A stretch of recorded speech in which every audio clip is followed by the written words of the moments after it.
प्रधानमंत्री नरेंद्र मोदी ने मन की बात कार्यक्रम के 88वें एपिसोड में देश और विदेश के लोगों के साथ अपने विचार साझा किए। उन्होंने बताया कि देश के सभी प्रधानमंत्रियों को याद करने के लिए आजादी का अमृत महोत्सव से अच्छा कुछ हो नहीं सकता है। ऐसे में प्रधानमंत्री म्यूजियम बहुत अच्छा अनुकरणीय रहेगा। उन्होंने इस दौरान बताया कि 18 मई को इंटरनेशनल म्यूजियम डे मनाया जाएगा, तब आप अपने दोस्तों के साथ किसी म्यूजियम देखने जाएं और साथ ही यूपीआई के प्रसार और डिजिटल इकोनॉमी से पेमेंट पर ध्यान देने की बात कही।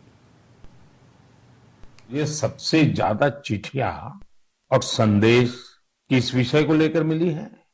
ये विषय ऐसा है जो इतिहास, वर्तमान और भविष्य तीनों से जुड़ा हुआ है। मैं बात कर रहा हूं देश को मिले नए प्रधानमंत्री संग्रहालय की। इस 14 अप्रैल को बाबा साहब आम्बेडकर की जन्म जयंती पर प्रधानमंत्री संग्रहालय का लोकार्पण हुआ है। इसे देश के नागरिकों के लिए खोल दिया गया है। एक श्रोता है श्रीमान सार्थक जी। सार्थक जी गुरुग्राम में रहते हैं और पहला मौका मिलते ही वो प्रधानमंत्री संग्रहालय देख आए हैं। सार्थक जी ने नमो ऐप पर जो संदेश मुझे लिखा है वह बहुत इंटरेस्टिंग है। उन्होंने लिखा है कि वो बरसों से न्यूज चैनल देखते हैं, अखबार पढ़ते हैं, सोशल मीडिया से भी कनेक्टेड हैं। इसलिए उन्हें लगता था कि उनकी जनरल नॉलेज काफी अच्छी होगी। साथियों, क्या आप सोच सकते हैं कि कोई अपने घर से ये संकल्प लेकर निकले कि वो आज दिन भर पूरा शहर घूमेगा और एक भी पैसे का लेन देन कैश में नहीं करेगा, नकद में नहीं करेगा। है ना ये दिलचस्प संकल्प? दिल्ली की 2 बेटियां सागरिका और प्रेक्षा ने ऐसे ही कैशलेस डे आउट का एक्सपेरिमेंट किया। सागरिका और प्रेक्षा दिल्ली में जहां भी गई उन्हें डिजिटल पेमेंट की सुविधा उपलब्ध हो गई। यूपीआई क्यूआर कोड की वजह से उन्हें कैश निकालने की जरूरत ही नहीं पड़ी। यहां तक कि स्ट्रीट फूड और रेहड़ी पटरी की दुकानों पर भी ज्यादातर जगह उन्हें ऑनलाइन ट्रांजैक्शन की सुविधा मिली। साथियों, कोई सोच सकता है कि दिल्ली है, मेट्रो सिटी है, वहां ये सब होना आसान है। वैसे मुझे यह जानकर बहुत अच्छा लगा कि अमृत सरोवर का संकल्प लेने के बाद कई स्थलों पर इस पर तेजी से काम शुरू हो चुका है। मुझे यूपी के रामपुर की ग्राम पंचायत पटवाई के बारे में जानकारी मिली है। वहां पर ग्राम सभा की भूमि पर एक तालाब था, लेकिन वो गंदगी और कूड़े के ढेर से भरा हुआ था।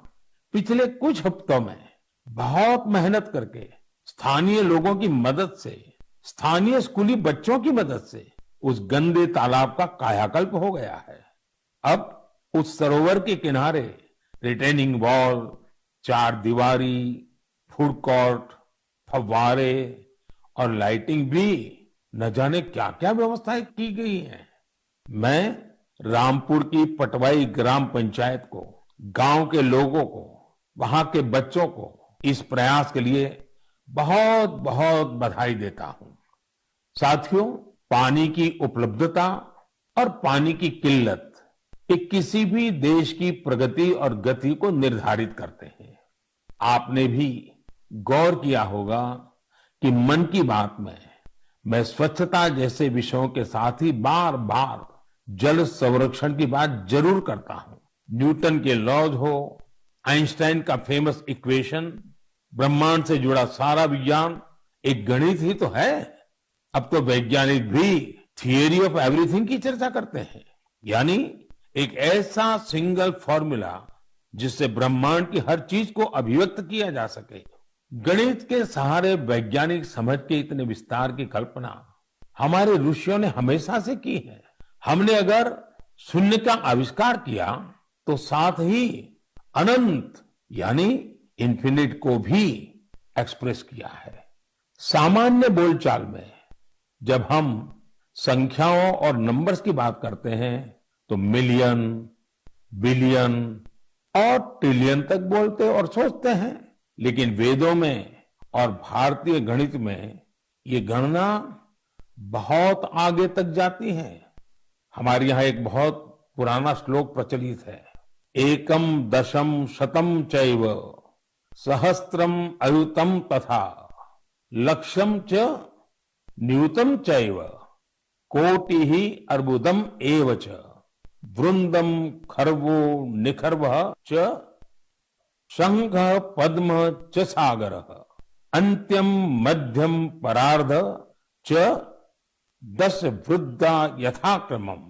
इस श्लोक में संख्याओं का ऑर्डर बताया गया है, जैसे कि 1, 10, 100, 1000 और अयुत।